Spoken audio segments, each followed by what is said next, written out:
Have you ever walked into a room and forgotten why you were there? Or struggled to find a common word that's right on the tip of your tongue? We all have moments like that. And often, we just laugh them off with a familiar phrase, I must be getting old. But what if some of the most common changes we associate with aging, things we consider almost harmless annoyances, are actually sending a much more serious signal directly from our brain? I'm talking about our senses. The subtle fading of your hearing, the way scents don't seem as strong as they used to be. We tend to frame these as simple inconveniences of a long life. But a tidal wave of new research from some of the most respected institutions in the world is telling us something very different. These changes aren't just about your ears or your nose. They are deeply, profoundly connected to the health and the very structure of your brain. And if you've ever told yourself, well, this is just a normal part of getting older, I'm here today to respectfully, but firmly, challenge that idea. Because understanding this connection could be one of the most powerful things you ever do for your long-term cognitive health and your independence. Today, we're going to pull back the curtain on this silent epidemic of sensory loss. We're not going to talk about miracle cures or unproven supplements. We are going to dive deep into the established science from places like Johns Hopkins Medicine and the National Institute on Aging to understand what's really happening.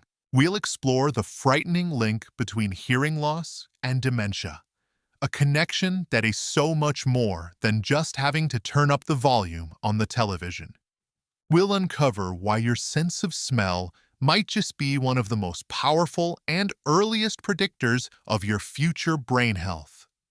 And most importantly, we will outline the clear, practical, and empowering steps you can take, starting today, to protect your senses and in turn, protect your brain. This isn't about fear. This is about knowledge and control. So stay with me, because what you learn in the next 20 minutes could change how you think about aging forever. And a quick but very important reminder, I'm not a doctor, and this video is for informational purposes only. The goal here is to share incredible research to help you have more informed conversations with your own healthcare providers. Please consult your personal physician for any medical advice or before making any changes to your health routine. All the information we'll discuss is backed by the high authority sources mentioned in the description below, and I'll be citing many of them as we go. Now, to truly understand what's at stake, we have to start with a sense that often fades so gradually, we barely notice it until it's gone. Our hearing. Let's start by addressing the elephant in the room. Many of us have a friend, a spouse, or maybe it's even ourselves, who is a little hard of hearing. We might joke about it. We raise our voices. We get frustrated having to repeat ourselves. It seems like a simple communication problem, but what if it's much more? Researchers at Johns Hopkins Medicine have uncovered a truly frightening link. Their groundbreaking studies found that individuals with even mild hearing loss have double the risk of developing dementia. That risk triples for those with moderate loss. And for people with severe, untreated hearing impairment, the risk is 5 times higher. Let that sink in for a moment. 5 times. This isn't a small statistical blip. It's a massive red flag that the scientific community is now taking very seriously. But why? How can something happening in your ears have such a profound impact on your brain? Scientists have 3 leading theories, and when you hear them, it all starts to make a terrifying kind of sense. The first theory is called cognitive load. Think of your brain as a computer processor with a finite amount of power. When your hearing is good, processing sound, like a conversation in a busy restaurant, is effortless. It happens in the background, taking up very little of that processing power. But when you have hearing loss, your brain has to work overtime. It's straining to catch words, to fill in the gaps. to decipher muffled sounds. It's constantly diverting huge amounts of energy and resources to the simple act of hearing. That leaves fewer resources for other crucial tasks, like memory formation and critical thinking. It's like trying to run a complex financial program on your computer while a massive hidden program is hogging 80% of the processor speed. Eventually, something has to give. And what gives year after year is your cognitive reserve. Your memory starts to falter not because it's failing on its own, but because it's being starved of the resources it needs to function. The second theory is perhaps even more direct: brain atrophy. That's a clinical term for brain shrinkage. Your brain is a use it or lose it organ. When a part of the brain is consistently understimulated, it begins to weaken and shrink. In the case of hearing loss, the auditory pathways and the parts of the brain responsible for processing sound, specifically areas in the temporal lobes, are getting less and less input. The temporal lobes aren't just for hearing, they are absolute powerhouses for memory and information processing. A long-term study, also from Johns Hopkins, showed that older adults with hearing loss actually experienced a faster rate of brain tissue loss. We're talking about losing more than an additional cubic centimeter of brain tissue each year, compared to those with normal hearing. That is a physical, measurable change in the structure of the brain, driven by a lack of sensory input. The third theory is one we can all understand on a gut level: social isolation. Let me tell you about my friend's father, a wonderful man named George. George was the life of every party, a great storyteller. But as his hearing declined in his late 70s, we all noticed a change. At family dinners, he grew quiet. When a few people were talking at once, you could see him just smile and nod, clearly not following the conversation. He started turning down invitations to go out with his friends. It wasn't that he didn't want to go. It was that it was just too hard. It was exhausting and, frankly, a little embarrassing to constantly have to say, "What did you say?" This withdrawal is incredibly common, and we know from decades of research that social isolation is one of the most significant and well-established risk factors for cognitive decline and dementia. When you lose your connection to others, you lose a massive source of mental stimulation. Your world literally shrinks. So these three factors, cognitive load, brain atrophy, and social isolation, create a devastating triple threat to the aging brain, all stemming from something that starts quietly in the ears. The red flag here is if you find yourself constantly turning up the TV, frequently asking people to repeat themselves, or feeling lost in group conversations. These aren't just annoyances. They are signals that it's time to talk to your doctor or an audiologist about a baseline hearing test. It's one of the most important things you can do for your brain. Now, from the world of sound, let's journey to an even more mysterious and surprisingly powerful sense: our sense of smell. If hearing loss is the loud, obvious warning signal, a fading sense of smell is the quiet canary in the coal mine. Think about it. When was the last time you consciously thought about your ability to smell?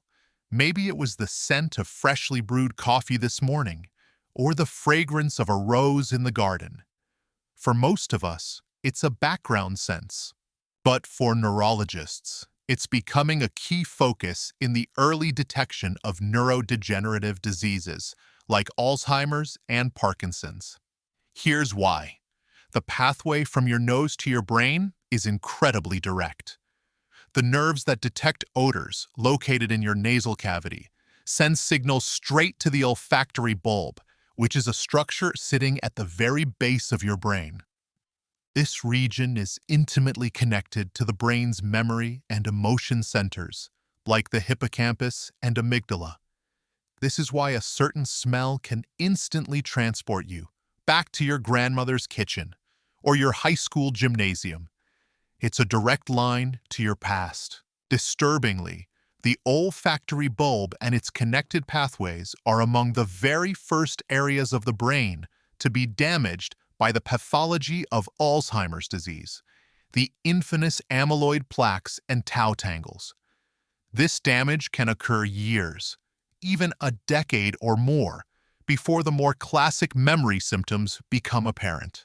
This has led to some absolutely stunning research. A study from the National Institute on Aging, or NIA, followed a group of older adults over several years. They found that a rapid decline in a person's sense of smell was as predictive of developing Alzheimer's disease as carrying the notorious APOE4 gene, which is the best-known genetic risk factor for the disease. Let me repeat that because it's so important. A simple sniff test was as powerful a predictor as a genetic test. This has scientists incredibly excited about the possibility of using standardized smell tests as a non-invasive, inexpensive, and accessible early screening tool. Imagine going to your annual physical, and along with having your blood pressure checked, you're asked to identify a series of scents like lemon, cinnamon, or peppermint. A poor score wouldn't mean you have Alzheimer's, but it would be a powerful indicator that a closer look at your cognitive health is warranted. I remember reading about a woman whose husband was eventually diagnosed with Parkinson's. Years before his diagnosis, she had noticed a subtle change in his body odor, a musky scent she couldn't quite place. It turned out she had, without realizing it, smelled the disease long before any doctor had diagnosed it. While that's an extreme example of super smelling, it illustrates the profound biological link. The red flag for you is a more gradual and general loss. Do you have trouble smelling things you once could, like a gas leak, spoiled milk, or the subtle aroma of food cooking? Do you find that food tastes bland and uninteresting? A lot of what we perceive as taste is actually smell. If you're noticing a significant change, it's absolutely worth mentioning to your doctor. Don't just dismiss it. It's not about being a connoisseur of fine perfumes. It's about listening to a fundamental signal your body might be sending about your brain. The science is clear. What the nose knows, the brain may soon show. And that brings us to the sense we rely on perhaps more than any other, our vision. It's easy to understand why we should care about our eyesight. We need it to read, to drive, to see the faces of our loved ones. But the connection to brain health runs much deeper than just the practicalities of daily life. Much like hearing loss, vision impairment can trigger a cascade of events that accelerates cognitive decline. A major study published in the JAMA Ophthalmology Journal looked at thousands of older adults and found a significant association between worsening vision and worsening cognitive function. In fact, they found the link was stronger in that direction, vision loss affecting cognition, than the other way around. This helps to counter the old assumption that cognitive decline simply leads to people not taking care of their glasses. The evidence suggests the sensory loss itself is a driving factor. The mechanisms at play here will sound very familiar because they echo the problems caused by hearing loss. When you can't see well, your brain is once again put under a significant cognitive load. Simple tasks like navigating a room, reading a recipe, or recognizing a face from a distance require more mental effort. This drains the brain's resources, leaving less capacity for memory and higher-level thought. It also leads to a dramatic reduction in stimulation. If you can't see well enough to read comfortably, you might stop reading books or the newspaper. If you can't see the cards clearly, you might give up your weekly bridge game. These activities are not just pastimes. They are essential workouts for your brain. And just like with hearing, vision loss is a powerful driver of social isolation. It can make you hesitant to leave the house, especially at night. You might feel less confident navigating unfamiliar places, leading you to turn down social invitations. You become a spectator in your own life, rather than an active participant. Each of these consequences, the cognitive load, the reduced stimulation, and the social withdrawal, is an independent risk factor for dementia. When you combine them, you create a perfect storm for cognitive decline.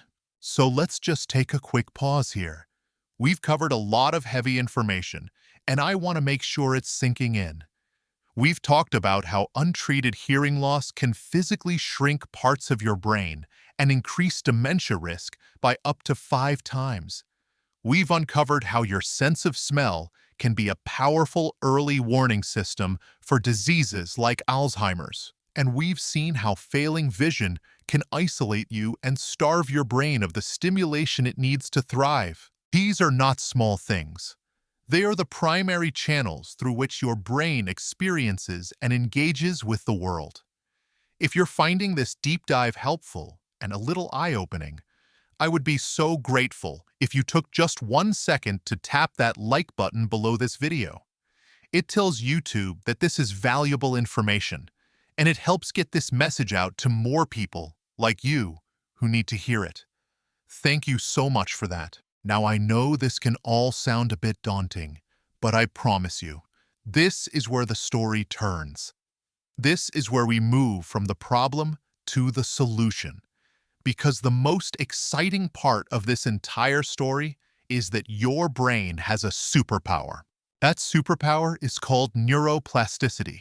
For a long time, it was believed that the adult brain was a fixed, static organ. You were born with a certain number of brain cells, and from adulthood onward, it was a slow downhill slide. But over the past few decades, neuroscience has completely overturned that old dogma. We now know that the brain is remarkably plastic, or changeable.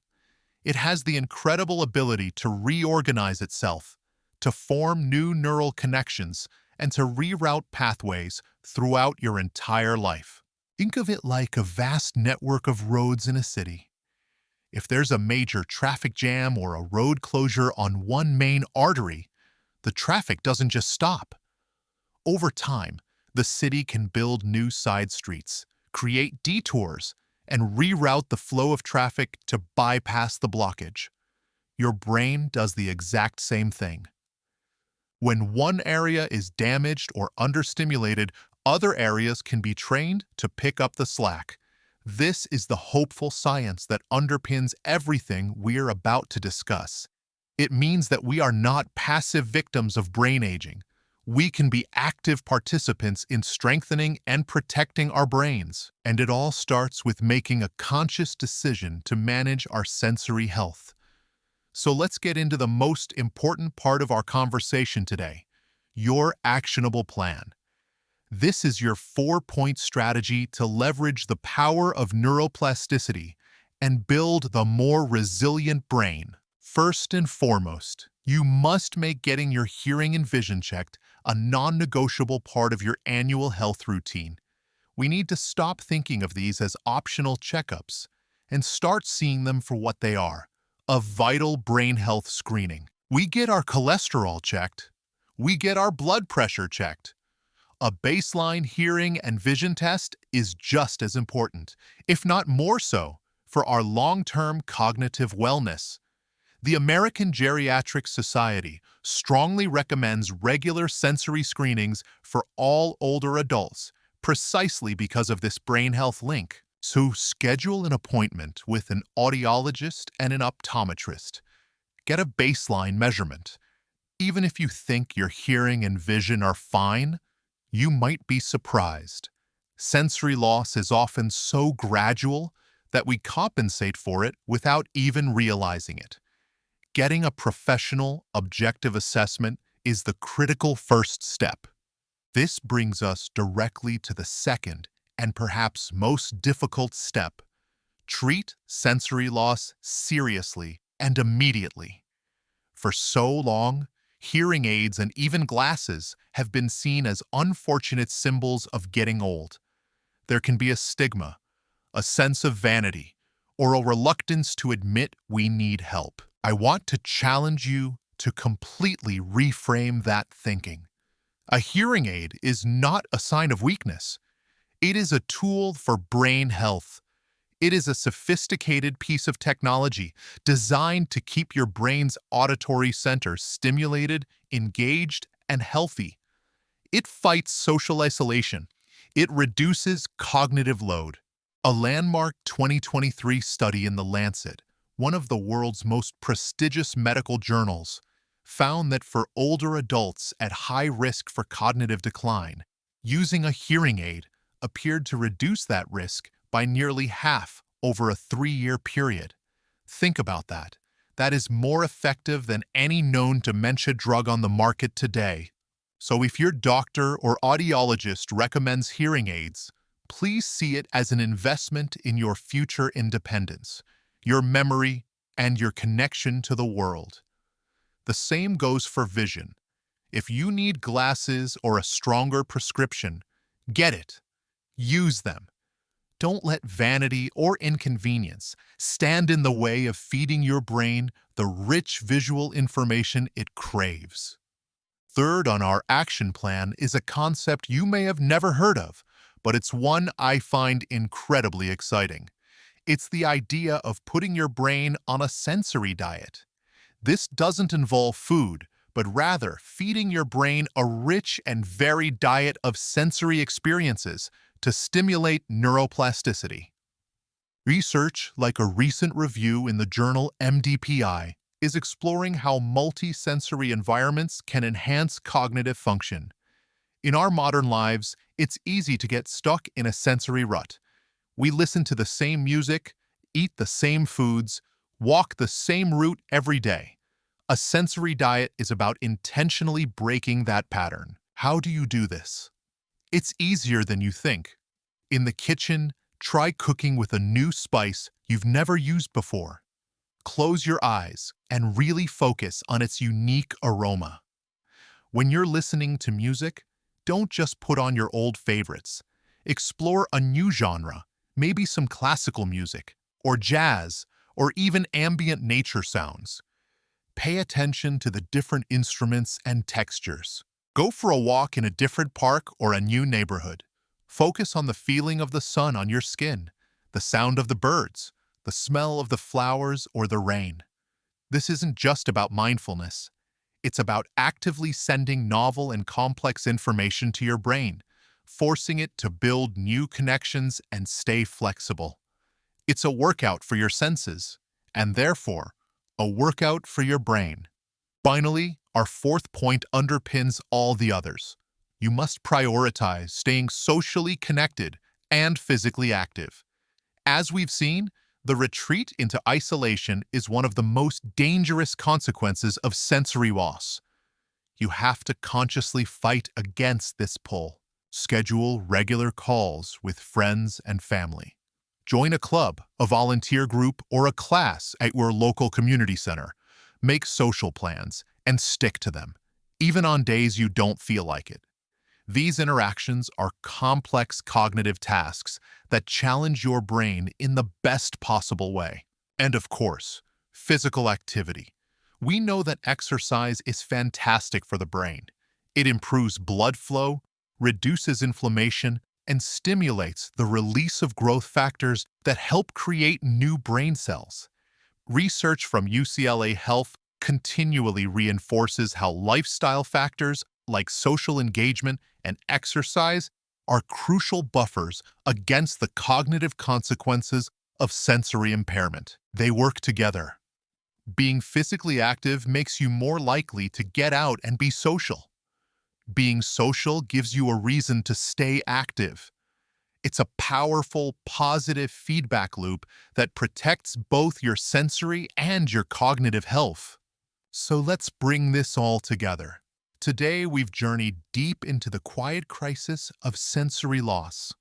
We've learned that the fading of our hearing or sense of smell is not a harmless side effect of aging. but a critical message from our brain. It's a sign that the vital channels that feed our mind are being compromised. We now understand the three-pronged threat of hearing loss: the cognitive load, the brain atrophy, and the devastating social isolation. We've seen how our sense of smell can act as an astonishingly accurate early warning system. But most importantly, we have learned that we are not helpless. We have a clear, science-backed plan. You have won new knowledge today. You have the victory of knowing to make sensory checkups a priority. You have the victory of reframing hearing aids and glasses not as crutches, but as powerful tools for brain protection. You have the victory of a new strategy, the sensory diet, to actively build a more resilient mind. And you have been reminded of the foundational importance of staying connected and active. The key takeaway is this: your senses are your brain's lifeline to the world. Tending to them is one of the most profound acts of self-care you can perform for your future self.